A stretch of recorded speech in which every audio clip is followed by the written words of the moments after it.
Hello students, मैं नरेंद्र सिंगला आपका स्वागत करता हूं सिंगला क्लासेस पे। आज हम क्लास 10th का एनसीईआरटी मैथ है, चैप्टर 3 कर रहे हैं, pair of linear equation in two variable 3.1 exercise जो न्यू बुक प्रिंट हुई है, ठीक है, एनसीईआरटी के द्वारा, उसी के अकॉर्डिंग हम कर रहे हैं न्यू पैटर्न से। 3.1 एक्सरसाइज है, उसका 6th क्वेश्चन कर रहे हैं, एक्सरसाइज 3.1।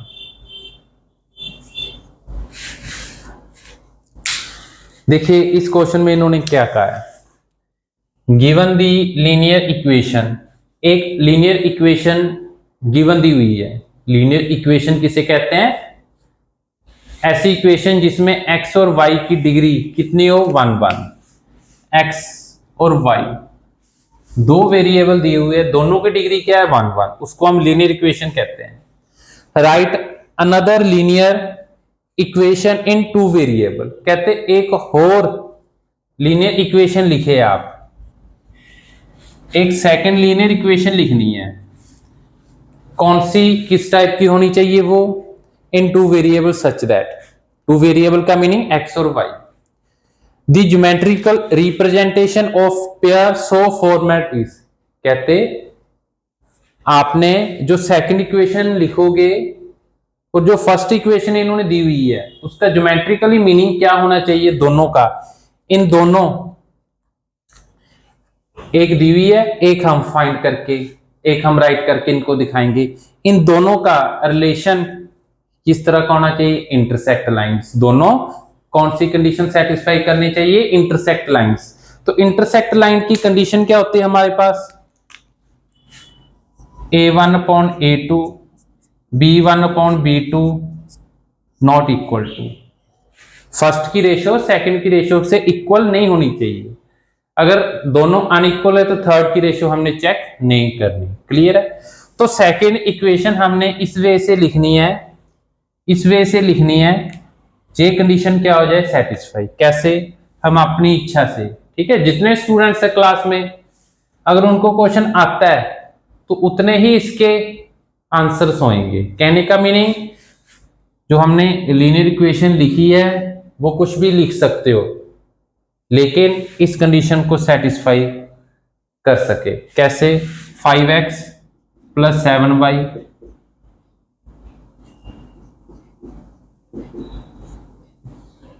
(8) लिखा है, कुछ भी लिख सकते हो, 8 भी लिख सकते हो, 9 10, आपकी इच्छा, लेकिन इसको सेटिस्फाई करे।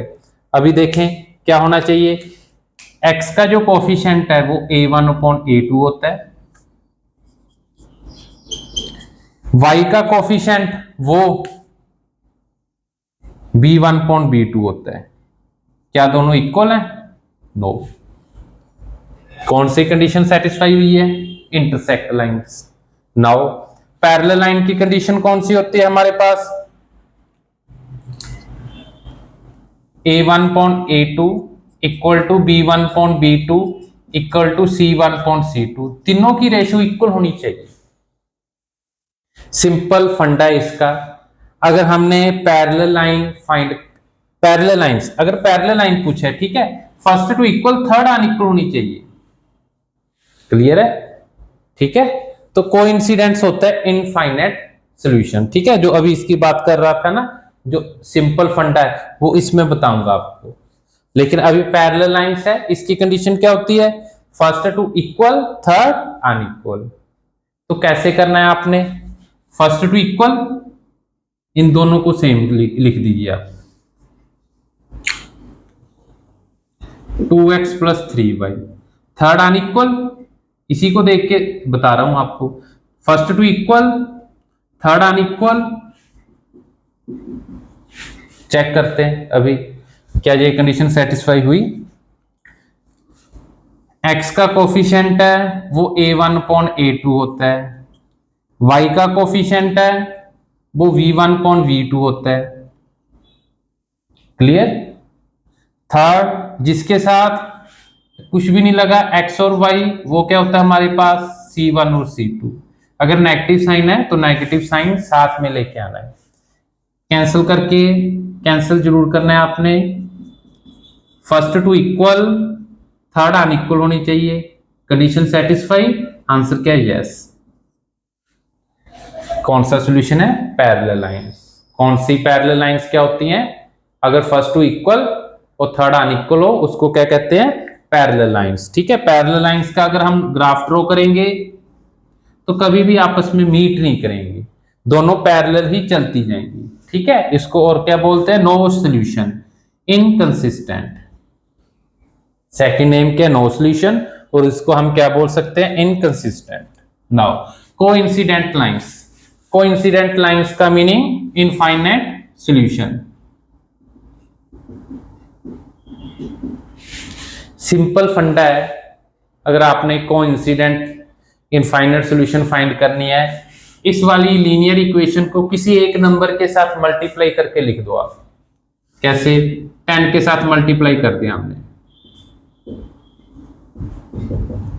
साइन सेम रखना है, अगर पॉजिटिव है तो पॉजिटिव, नेगेटिव है तो negative.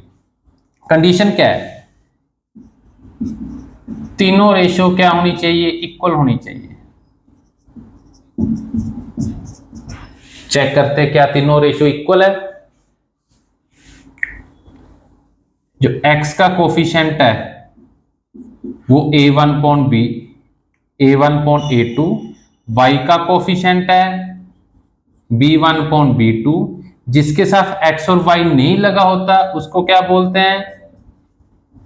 Constant term. Constant term. ठीक है, अगर कोई वैल्यू कैंसिल होती है तो कैंसिल के बाद डिसीजन लेना है हमने, 2 के टेबल पे, 3 के टेबल पे, 8 के टेबल के साथ, माइनस माइनस कैंसिल, तीनों इक्वल है, तो मेरा आंसर क्या है? Coincident line infinite solution. Clear है? जो आपको कंप्लीट मैंने 6th क्वेश्चन करवाया है। इसी के साथ इंटरसेक्ट लाइंस का सेकंड मीनिंग क्या होता है? यूनिक सॉल्यूशन भी बोल सकते हो आप। Unique lines intersect at one point. ठीक है, इसका मीनिंग कंसिस्टेंट, कंसिस्टेंट, और ये क्या होता है? इनकंसिस्टेंट। ये रिलेशन आपको याद रखने हैं। फर्स्ट, अगर टू अनइक्वल है, unique solution. First two equal है, थर्ड अनइक्वल है, तो क्या कहते हैं? Parallel lines. और तीनों इक्वल हैं, क्या बोलेंगे हम? Infinite solution. क्लियर? इस लाइंस को आपने याद रखना है। अभी आप स्क्रीनशॉट ले सकते हो।